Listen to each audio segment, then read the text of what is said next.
Beneath your fears lies a map to who you were always meant to be. Turn toward it and your life will answer you. There is a part of you people rarely applaud. It hides behind tired jokes, stubborn habits, and the small compulsions that embarrass you in the light of day. We call that part the shadow. To most, shadow sounds ominous. But in truth, it is a reservoir of material the conscious mind has refused. Unmet longing, unowned anger, forgotten talents, and undeclared truths. To turn away from the shadow is to remain half-inhabited. To meet it is to gain a map. Meeting your shadow is not an act of self-flagellation. It is a practical strategy. Imagine a house with a locked attic. You keep telling yourself you're fine living downstairs, yet the foundation shifts, the roof leaks, and the house contorts. The attic holds things that affect the whole structure. The shadow is that attic. Open it with curiosity, not with theatrics. Sit with what you prefer not to admit. Name the recurring pattern or the exact phrase that triggers you. Write it down. You will discover that the shadow repeats in relationships, jobs, and the stories you tell yourself about what is possible. Once you approach this unspoken map with steady attention, something paradoxical occurs. Resistance softens and options appear. The parts you feared are not pure pathology. They are also sources of energy. Stubbornness can become perseverance. Envy can point toward desire you have not yet allowed. Shame can reveal values you hold sacred. The task is to translate, not to suppress. Practically begin with one shadow encounter a week. When you feel disproportionate anger, ask, what wound is this protecting? When you feel inexplicable grief, ask, what was never permitted to be felt earlier? Keep a journal of these encounters. Over time, patterns will show up like constellations. Don't try to fix them instantly. Notice them, name them, and ask what they want you to become. Meeting the shadow is also a moral act. It takes responsibility for the parts of you that previously acted in ignorance or projection. When you own your shadow, you stop using others as scapegoats. Your life becomes smaller and truer at once. Smaller because you waste less energy defending illusions. Truer because the source of power is now integrated, not scattered. Finally, meet the shadow with compassion. The parts that frighten you are not your failure. They are your raw material. They are the uncultivated earth from which fruits can grow. Treat them as you would an anxious child or a wounded friend. Speak gently. Offer curiosity. Over months and years, the shadow stops sabotaging and begins to teach. The map unfolds. The path to becoming becomes visible. That is the work. To stop being surprised by yourself and start being guided by yourself. The first step on any sacred road is simple. Turn your face toward the part of you you have been taught to avoid, and listen for the directions it has always been giving. There is an intelligence beneath the stream of your waking thought that speaks in images. Dreams, synchronicities, half-remembered metaphors, these are not entertainments. They are communications from the deeper psyche. If you learn to receive them, they will provide a strategy for living, not merely a mirror of past anxiety. The habit of ignoring this symbolic language leaves you forced to learn by trial and error. The habit of listening converts fate into conversation. When a dream returns, the same house, the same river, the same recurring figure, pause. Ask what emotion accompanied the image. Often we flinch at the dream because it reveals something we try to keep distant. An obligation unacknowledged or a potential never tried. Maps do not always look like maps. They look like dragons, thresholds, or empty rooms. Take the image seriously, then translate it into daily practice.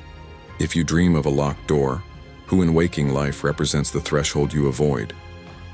If you dream of flight, what small risk could you take now that would ask you to test your wings? Symbols also speak across a life, not merely from one night. Notice motifs. The same figure in a dream may reappear in a book, a film, or a joke. Consider your personal mythology.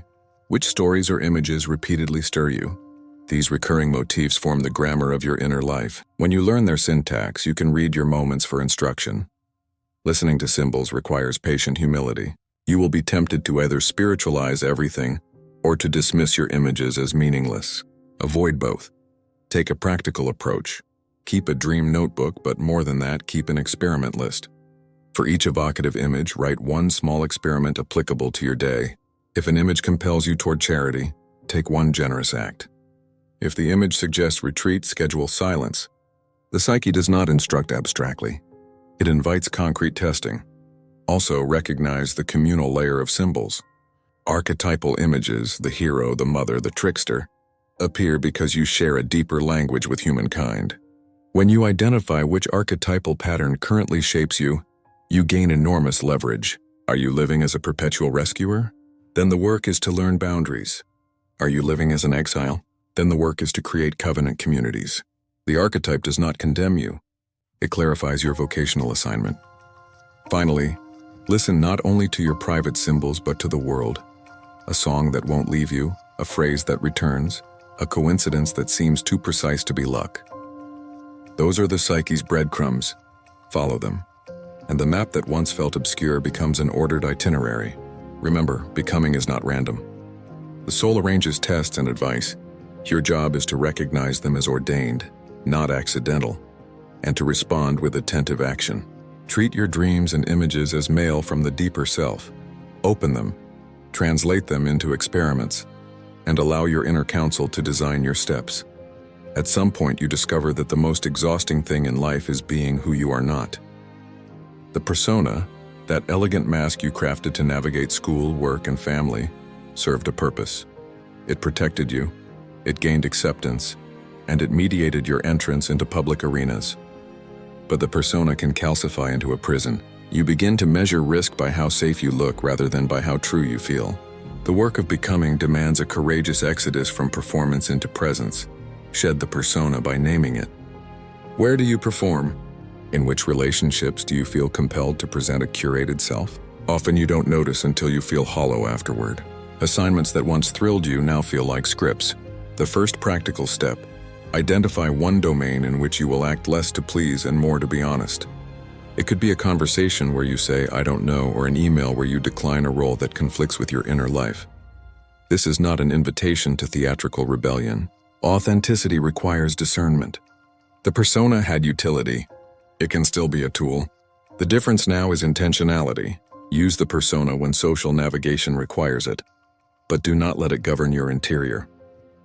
You must develop the courage to choose when to reveal and when to withhold, but the baseline is integrity.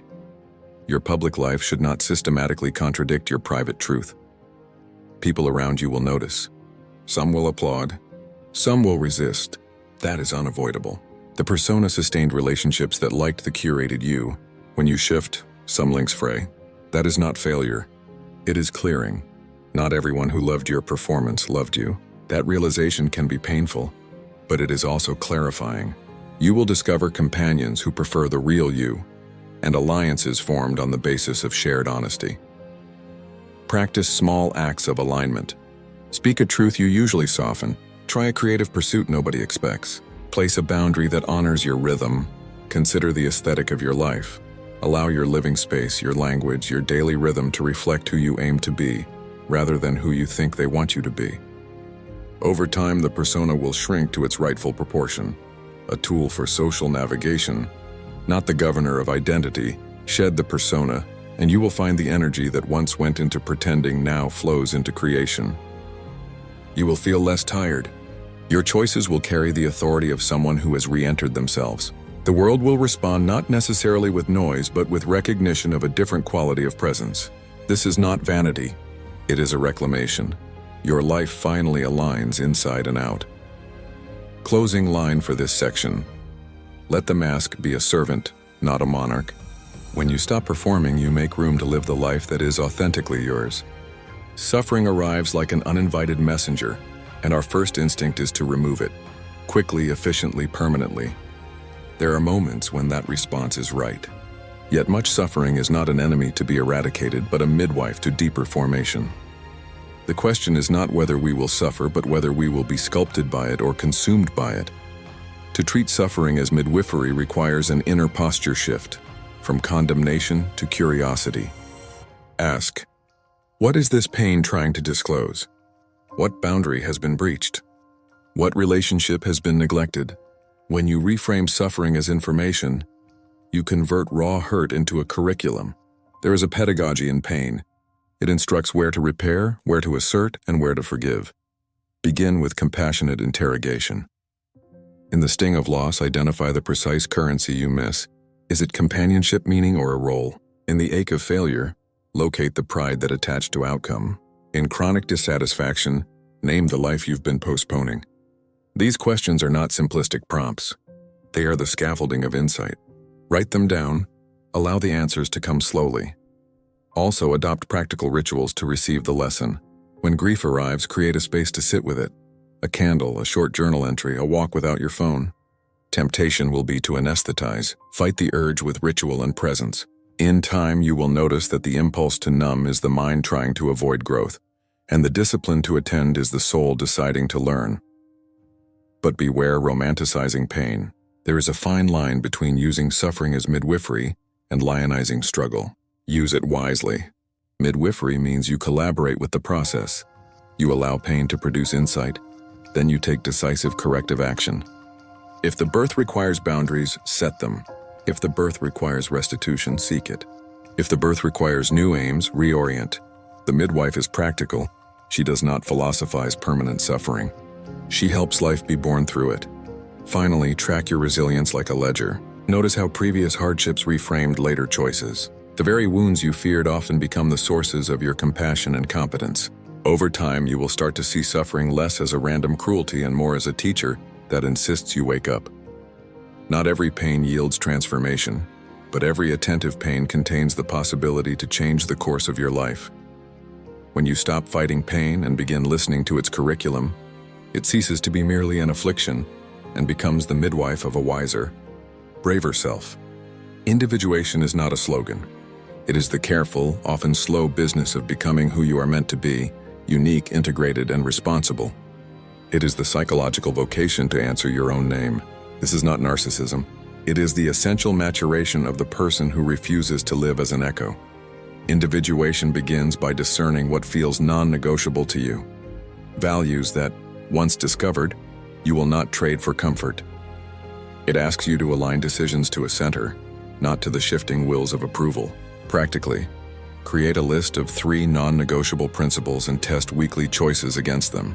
If a project erodes those principles, it is not a path of individuation for now. Relationships are crucibles of individuation. Recognize which relationships grow you and which habituate you into smaller versions. The process requires courage to distance from enmeshments and generosity, to embrace reciprocal ties. You will find that as you individuate, some relationships either deepen into true friendship or gently fall away. Both outcomes are appropriate. Individuation also has a vocational edge. It insists that your gifts not merely be admired but embodied in work and devotion. Consider a small experiment. Schedule an hour a week where you invest purely in what you love, not for career gain but for inner fidelity. Over months, that hour will gather into competence. Over years, it will anchor vocation.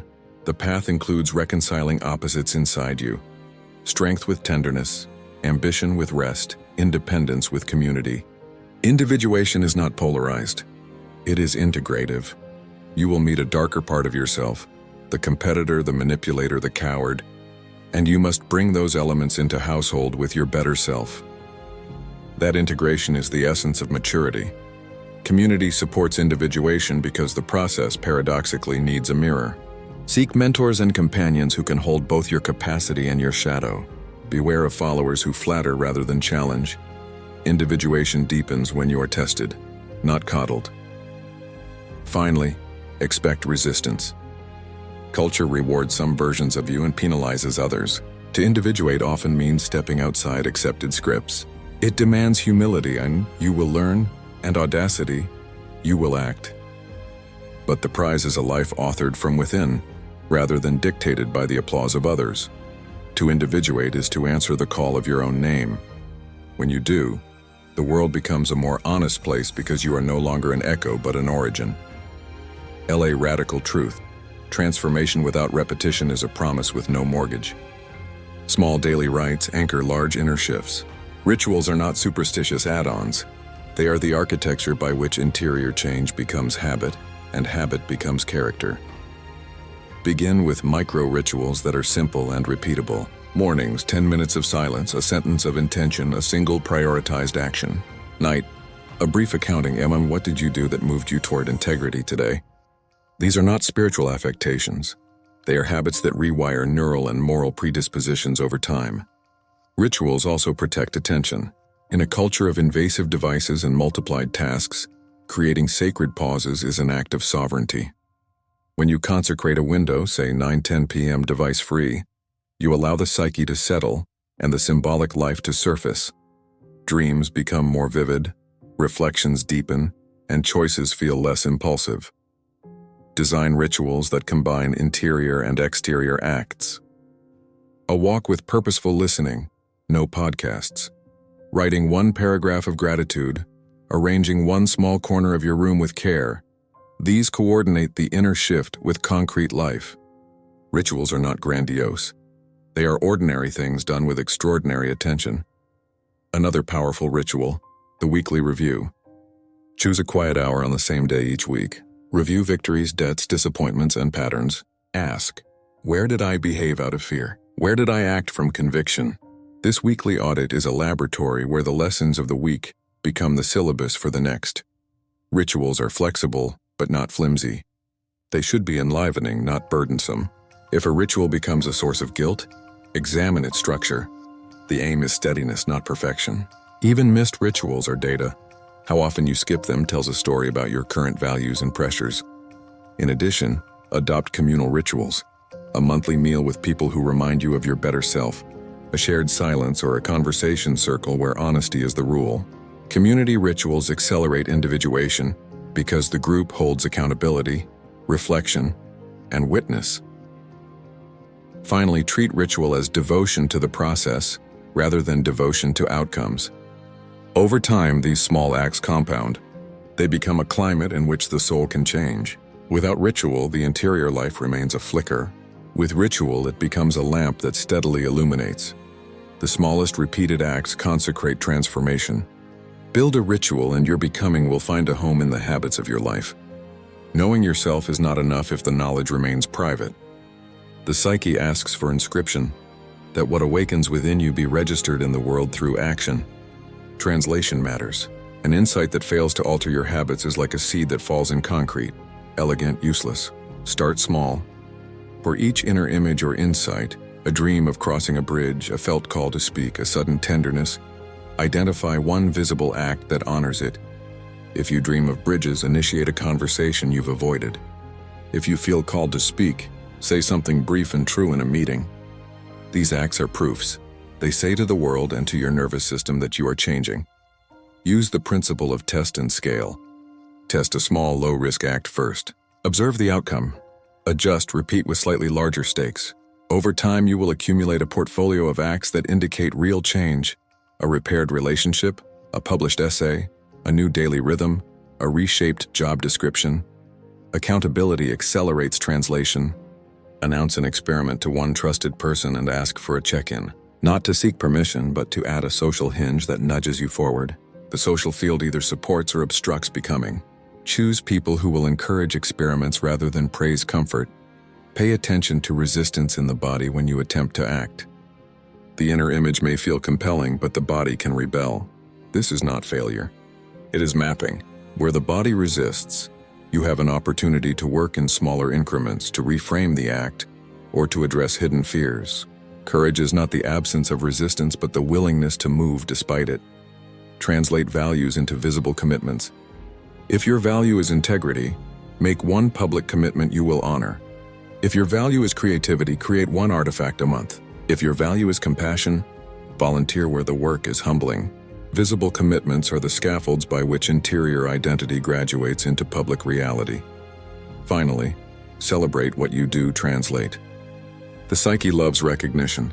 Reward yourself in small, dignified ways for acts that correspond to your inner life. These recognitions solidify new neural pathways and strengthen the habit of transmutation from image to act. The inner whispers must be confirmed by outer signal.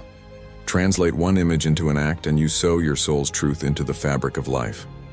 An integrated life is an aesthetic project. Choices become brushstrokes and coherence is the measure of beauty. The work of becoming asks you to approach your life as an artist approaches a canvas. You choose colors, rhythms, and negatives with intention. This aesthetic posture is not vanity. It is a disciplined form of moral imagination. Begin by noticing dissonances. Where do your actions and statements jar? Where do your belongings, rhythms, and relationships produce cognitive noise? An artist removes what does not belong with care. Remove small things first. Declutter a space. resign from a role that diminishes you, or stop consuming content that leaves you contracted.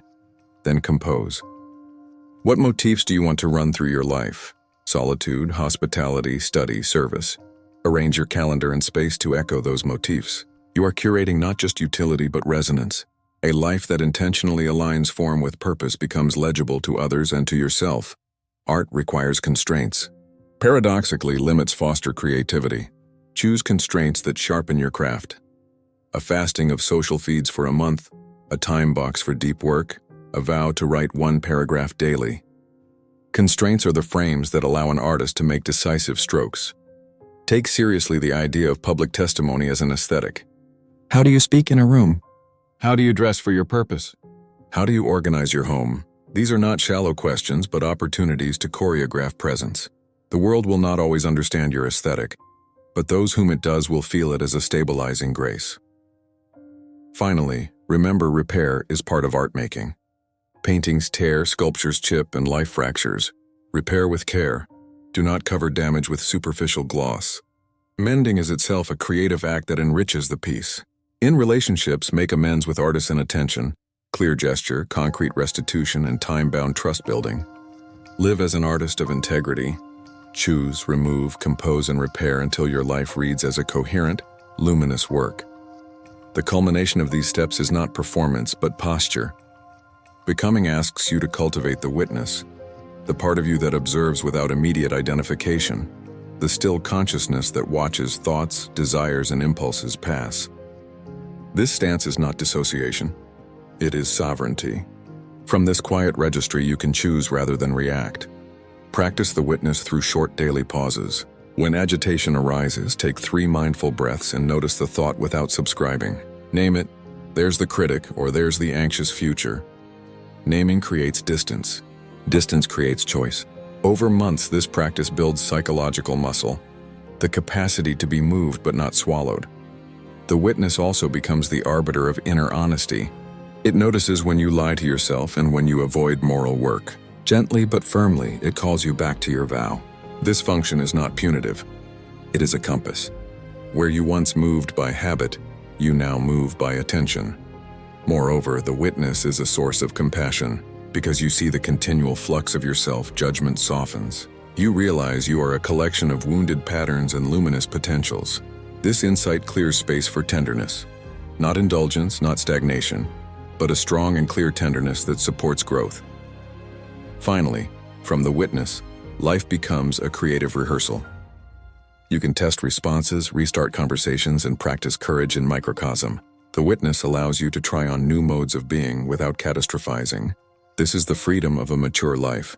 You are no longer hostage to your histories. You are an author in residence. Cultivate the witness and you will discover the never-failing freedom to choose. In that freedom, the life you were meant to live arrives with quiet inevitability. The power of becoming is not spectacular. It is steady. Tend your shadow. Learn the language of your dreams. Shed your masks, and let your suffering midwife what is to come. Answer your name. Build small rituals, translate your images into acts, compose your life like art, and stand as witness. Do this, and without fanfare, the world will be obliged to notice what you have become.